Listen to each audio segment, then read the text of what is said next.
أبي بكر وعمر وعثمان وعلي وعن بقية الصحابة وقرابة رسول الله صلى الله عليهم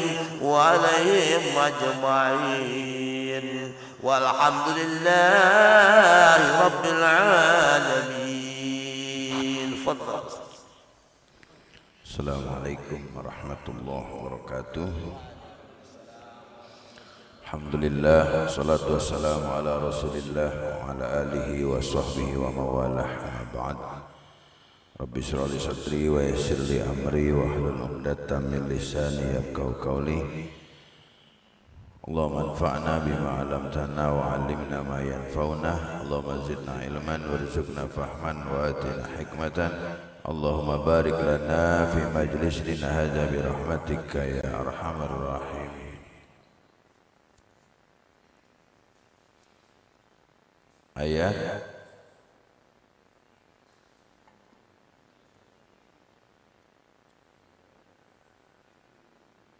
164 ya.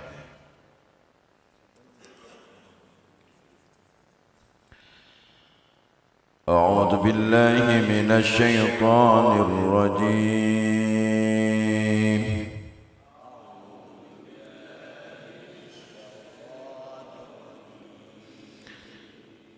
بسم الله الرحمن الرحيم.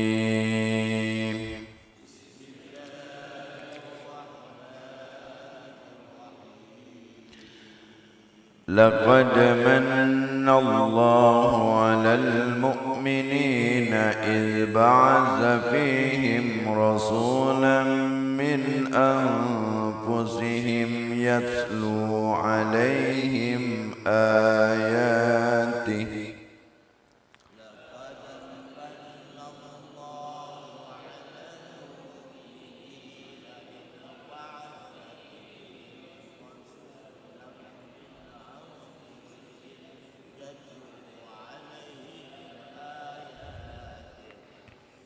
Belum ketemu ya ayatnya? Udah ketemu belum? 164. Laqad manna Allahu 'alal mu'minina idh ba'atha fihim rasulan min anfusihim yatlu 'alaihim آياته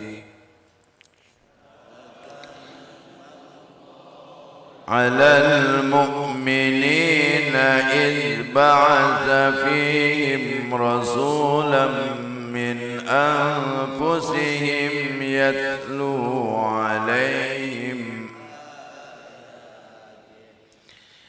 يتلو عليهم آياته ويزكيهم ويعلمهم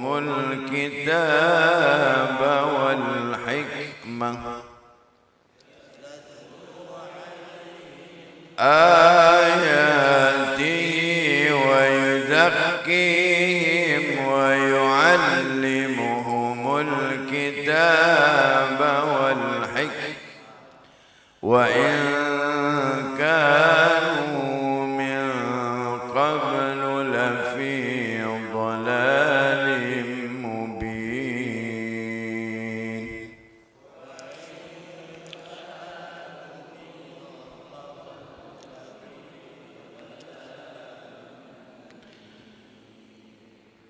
أولما أصابتكم مصيبة قد أصبتم مثليها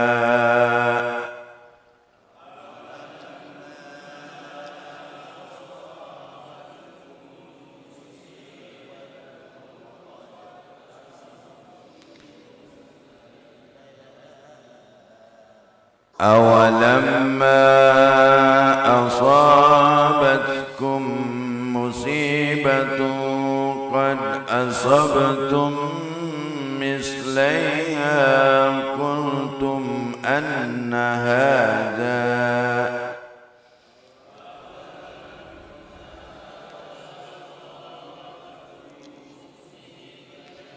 قد أصبتم مثليها قلتم أن هذا قل هو من عند أنفسكم إن الله على كل شيء قدير عند أنفسكم إن الله على كل شيء وما أصابكم يوم التقى الجمعان فبإذن الله وليعلم المؤمنين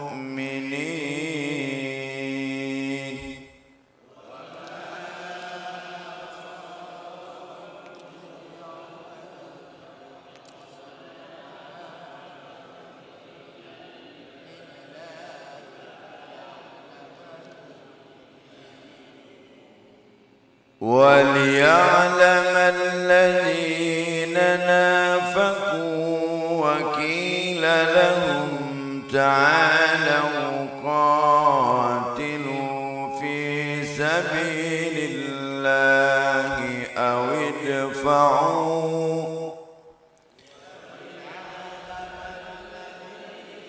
نفقوا وقيل لهم تعالوا قاتلوا في سبيل الله قالوا لو نعلم قتالا لاتبعناكم هم للكفر يومئذ أقرب منهم للإيمان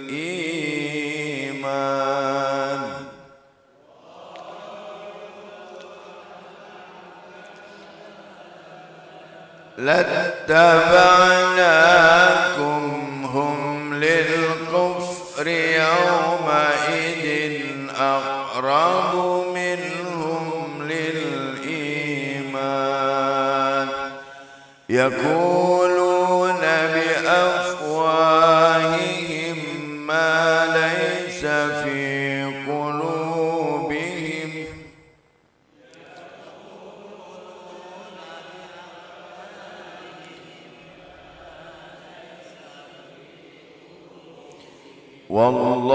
والله أعلم بما يكتمون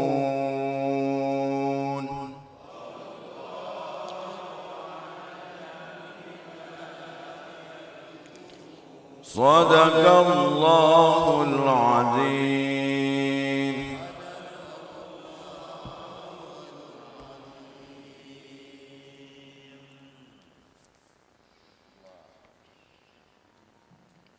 Halaman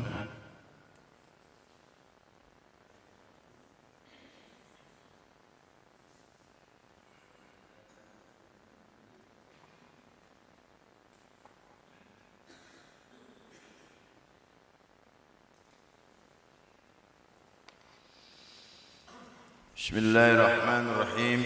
Qala musannif rahimahullah wa nafa'na bi ulumihi wa bi barakatihi fid dharain amin. Wal jihadu sanamuddin, dan bermula jihad itu adalah pongkolnya agama, dasarnya agama. Ai a'lahu in ta'ayyana, yakni yang paling atas kedudukannya jika dia telah tentu jihad itu. Wazalika, dan demikian itu, annal jihada, bahwasanya jihad itu, yu'lamu min mahalin ba'idin, dapat diketahui dari tempat yang jauh, kama seperti anna sanamal ibili, bahwasanya pundaknya onta yura min ba'idin, dapat dilihat dari tempat yang jauh. Wasamtu afdal, dan diam itu lebih utama. Qala sallallahu alaihi wasallam, as-samtu hikamun wa qalilun fa'iluh. Bersabda Rasulullah sallallahu alaihi wasallam, diam itu ada beberapa hikmah, wa qalilun fa'iluhu, dan sedikit sekali orang yang mengerjakannya. Wa rawahul qadai an Anas wa Dailami an Ibn Umar, ay as-samtu hikmatun, diam itu adalah hikmah, ay nafi'un, atau bermanfaat, yamna'u minal jahli, yang menghalangi daripada kebodohan. Wa qalla, dan sedikitlah, mayyasmut, orang yang bisa diam. Amma la fa'idata fihi, daripada perkataan yang tidak ada gunanya. Wa may yamna'u nafsahu, dan orang yang bisa menahan dirinya anin nutki, dari mengatakan bima yasinuh, perkara yang membuat jelek kepada dirinya. Wa min samma qila min bahril khafif, dikatakan di dalam nazam bahar khafif, ya kathiral fuduli qasiril qalila, wahai orang yang banyak berlebihan, qasiri qalilan, sedikitkanlah, pendekkanlah sedikit. Qad farasta, sungguh engkau telah menghamparkan al-fudula, perkataan yang berlebihan, ardan wa tulan, yang lebar dan panjang. Qad akhadta, telah mengambil engkau min qabihin bihattin, dari perkataan yang jelek dengan suatu bagian. Faskut, maka diamlah, al-ana, sekarang, in aradta jamilan, jika engkau menginginkan satu keindahan. Wa ruya annahu sallallahu alaihi wasallam, dan diriwayatkan bahwasanya Nabi sallallahu alaihi wasallam bersabda, afdalul jihadi, bahwasanya yang paling utama di dalam berjihad, ayyujahidin nafsak, adalah memerangi nafsumu, wa hawaka, dan hawa nafsumu, fi dzatillah, di dalam mencari ridha Allah. Rawahud Dailami. Jihad, ini yang menarik perkataan Nabi yang terakhir, afdalul jihadi an tujahidi nafsak wa hawaka fi zatillah. Jihad atau perang yang paling utama di dalam kita berperang adalah tujahidin nafsak, atau jahidin nafsi, bagaimana memerangi diri sendiri, dan hawa nafsu diperangi, itu yang paling susah. Fi zatillah, di dalam rangka mencari ridho Allah subhanahu wa ta'ala. Jadi jangan sampai salah persepsi di dalam berjihad. Jihad, kalau memang sudah jelas musuhnya, lawannya sudah jelas, wajib kita harus berjihad, mengumandangkan takbir dan mengangkat senjata. Itu wajib Pak Baru kita. Wajib, selama musuhnya jelas. Jadi sekarang banyak umat Islam yang sedang berjihad. Ada satu kelompok umat Islam yang ingin membangun satu negara Islam. Masya Allah. Jadi ini dia lagi kasak kusuk, kalau kata kita mau kasak kusuk. Masuk sono, bikin satu isu, bikin satu apa sih namanya, statement kepada umat Islam. Dia buat satu konsep bahwa kita harus mempunyai hukum Islam dan harus punya negara Islam. Dibuat satu dalil, wa man lam yahkum bima anzalallahu fa ulaika humul kafirun. Siapa orang yang tidak berdasarkan kepada hukum Islam, hukum yang diturunkan oleh Allah Subhanahu wa taala, kafirun, maka dia akan menjadi orang kafir. Intinya, kesimpulannya, barang siapa yang hidup di Indonesia ini tidak memegang teguh kepada negara Islam, syariat Islam, maka dia menjadi orang kafir. Maka kita kafir semua, kata dia. Masya Allah. Na'udzubillah. Ini bentuk orang-orang yang dikategorikan di dalam 73 golongan. Ini adalah kelompoknya Mu'tazilah, kelompoknya Khawarij. Siapa mereka? Ada NII, ya, ada Syiah, ada banyak Pak. Di luar Ahlus Sunnah wal Jamaah. Apa ini dibenarkan di dalam agama? Membentuk negara di dalam satu negara yang sudah sah. Nah, sedangkan mereka mengkonsepkan bahwa orang yang masih berpegang teguh kepada Pancasila wajib dibunuh. Cuma mereka nggak berani terang-terangan, Pak. Mulai ini dihasut, dibangun, gitu loh, Pak. Ini hati-hati loh. Di dalam Islam sendiri udah dimulai digerogotin ini, Pak. Dipecah belah, ya kan? Dipecah belah kemana-mana, Masya Allah, udah mulai.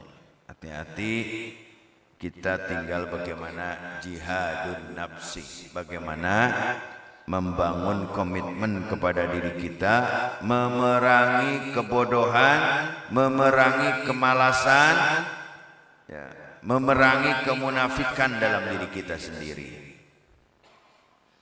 Biarin mereka mah, kita mau dibilang kafir kek, kita salaman, dicuci tangan. Aduh, kalau di luar negeri udah parah, Pak. Di Timur Tengah itu udah terjadi satu peperangan antar umat Islam, Sunni, Syiah, ya, itu sudah mulai terjadi peperangan angkat senjata sesama umat Islam. Kita tetap berprasangka baik dan kita mengikuti satu aturan yang sudah ditetapkan oleh para pemimpin-pemimpin kita terdahulu, para pejuang-pejuang kita dulu, dengan konsep negara kesatuan Republik Indonesia dengan dasar pedoman Pancasila. Udah itu. Terus bagaimana, apakah kita berdosa? Urusan agama bagaimana kita kembalikan kepada diri kita. Cukup kita mengucapkan 2 kalimat syahadat, kita bertauhid kepada Allah. La ilaha illallah.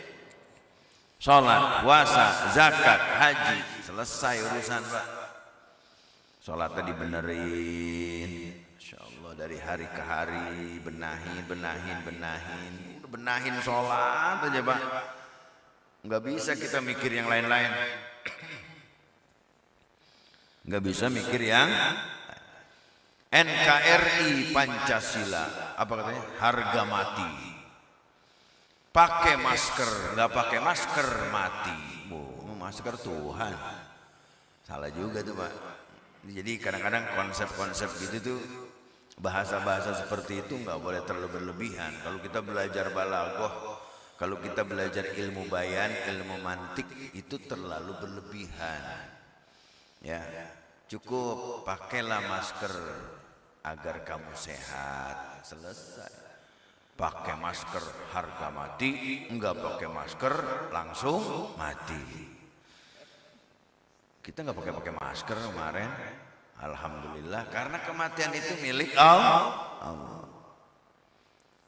Kelebihan namanya, itu bahasa-bahasa yang terlalu memboroskan. Jadi di dalam kita bernegara maupun beragama, tugas kita adalah bagaimana kita atiullaha wa atiur rasul wa ulil amri minkum. Selesai.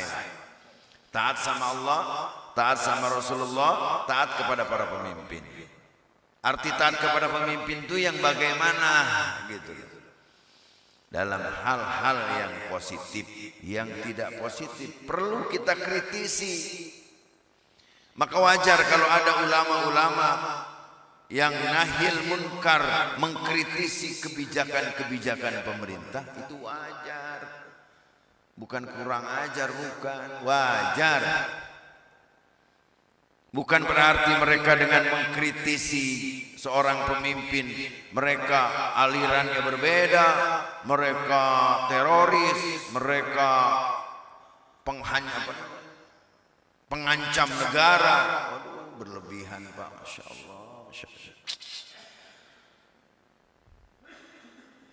Nah ini berarti negara sudah otoriter kalau sampai tidak menerima kritikan dari rakyatnya, terutama dari para ulama. Karena tugas ulama adalah menegur.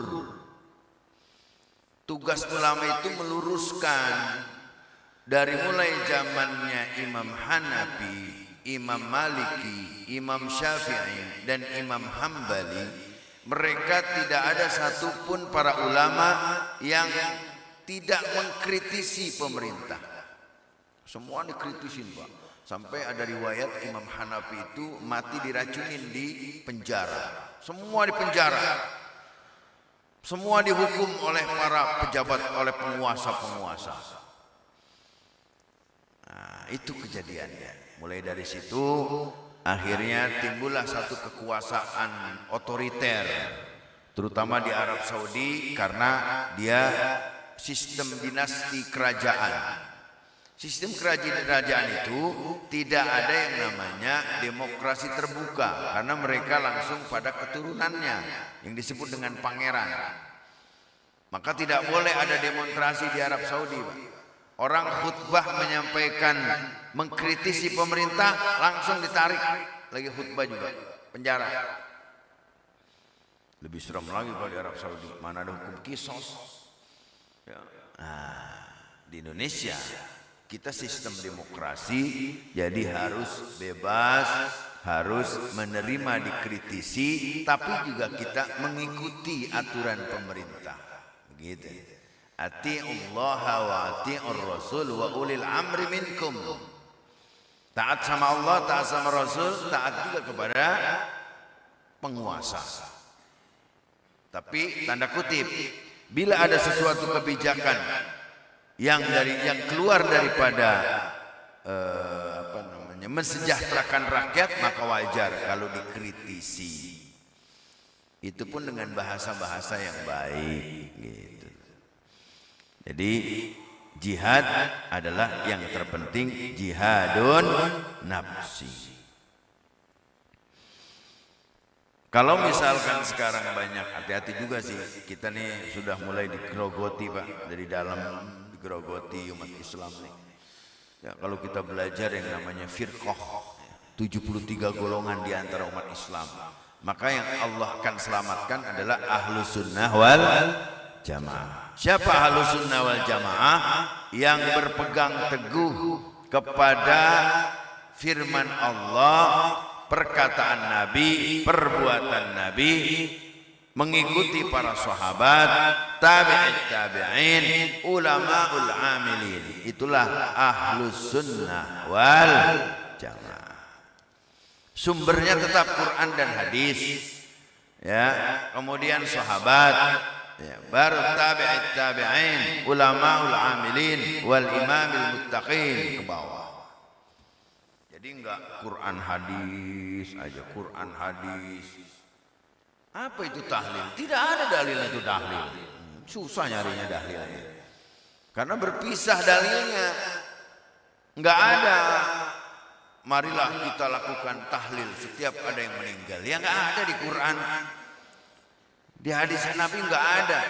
Tapi kalau dipretelin, ya, ijtima'ul mu'minin fi majlisin fihi qira'atul Qur'an. Di dalam tahlil itu duduknya orang-orang yang beriman, dia membaca Al-Quran. Al-Quran adalah ibadah. Qari'ul Quran yasfa'u yaumal qiyamah. Ada nggak tahlil bacaan Qurannya? Ada, dari mulai Fatihah, Kulhu, Falak, Al-Baqarah, ayat kursi. Betul nggak? Itu Quran. Jadi tidak ada yang tidak baik. Ijtima'ul mu'minin fi majlisin fihi shadaqah, ijtima'ul mu'minin fi majlisin fi zikrullah, ijtima'ul mu'minin fi majlisin fihi du'a. Kumpulnya orang yang beriman di dalam satu majlis, di sana dia ada zikir kepada Allah. La ilaha illallah.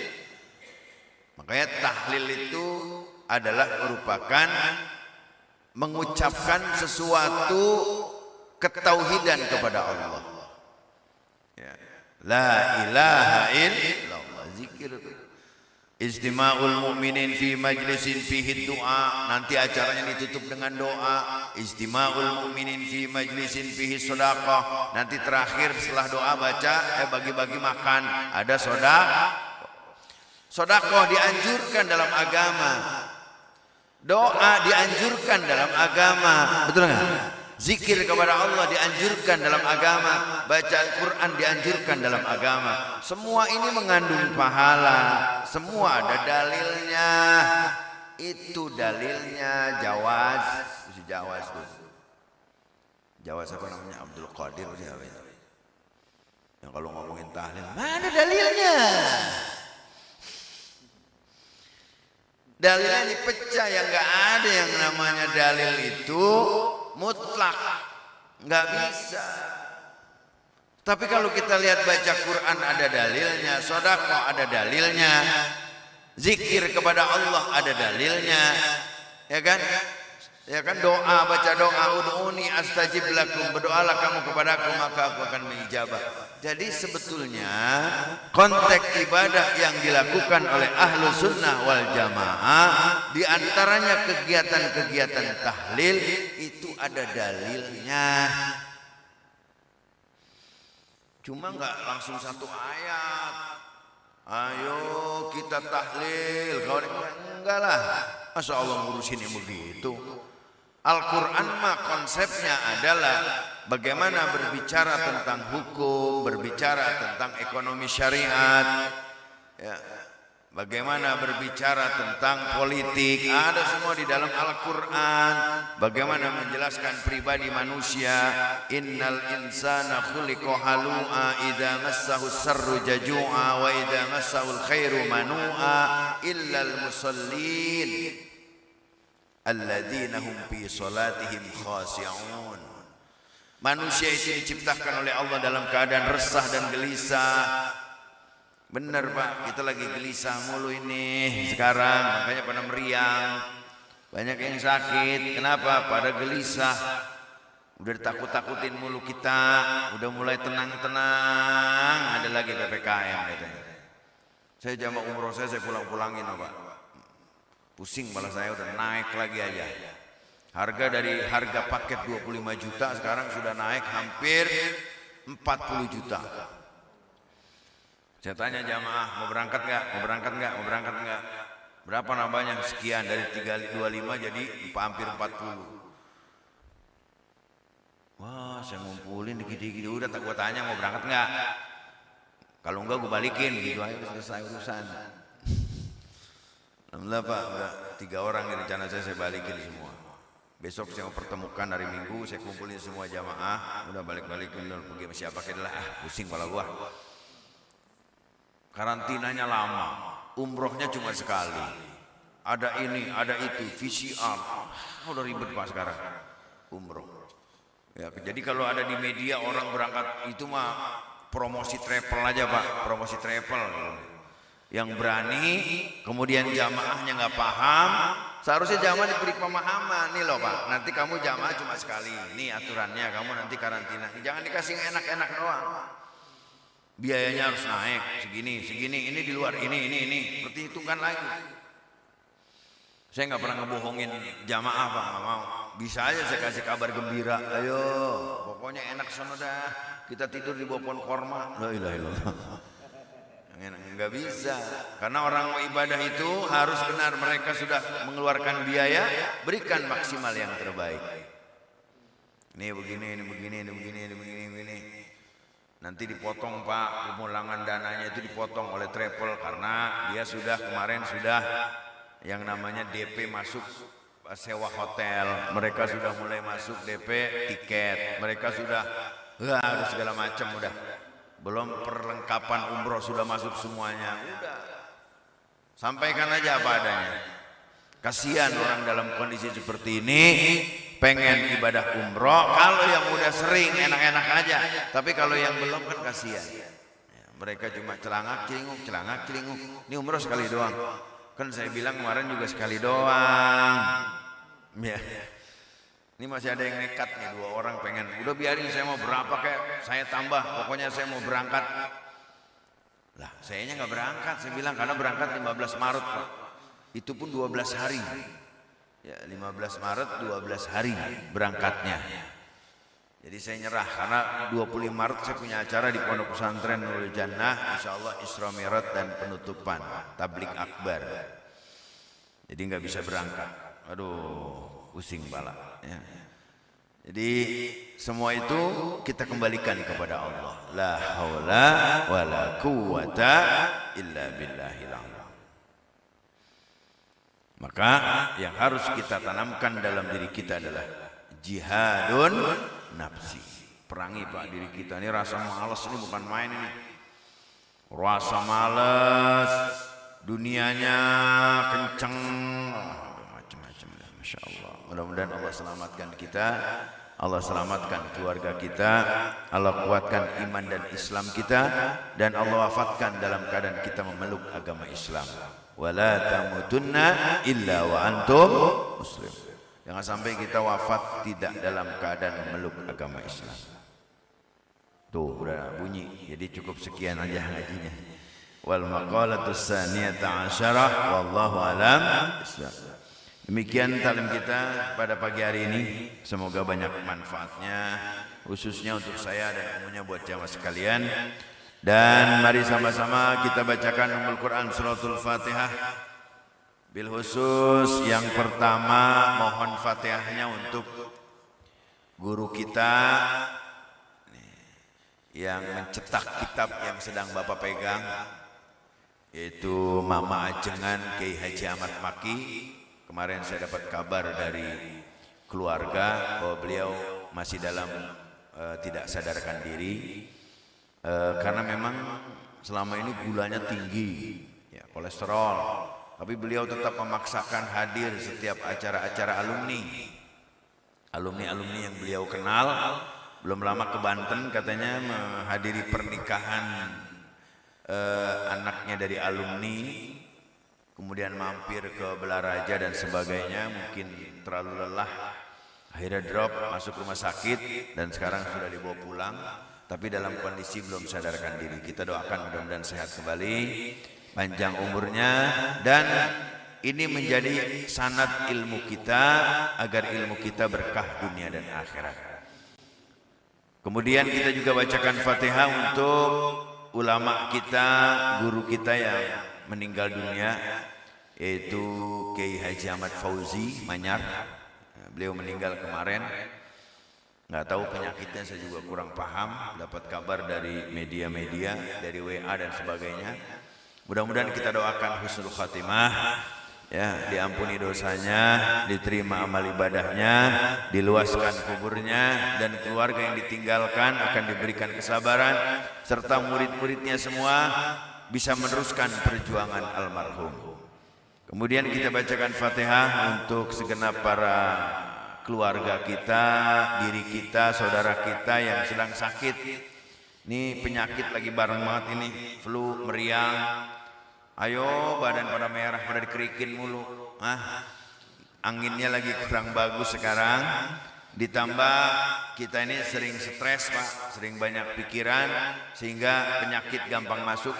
Mudah-mudahan kita mohon kepada Allah agar Allah sehatkan badan kita, Allah panjangkan umur kita untuk taat ibadah kepada Allah Subhanahu wa taala.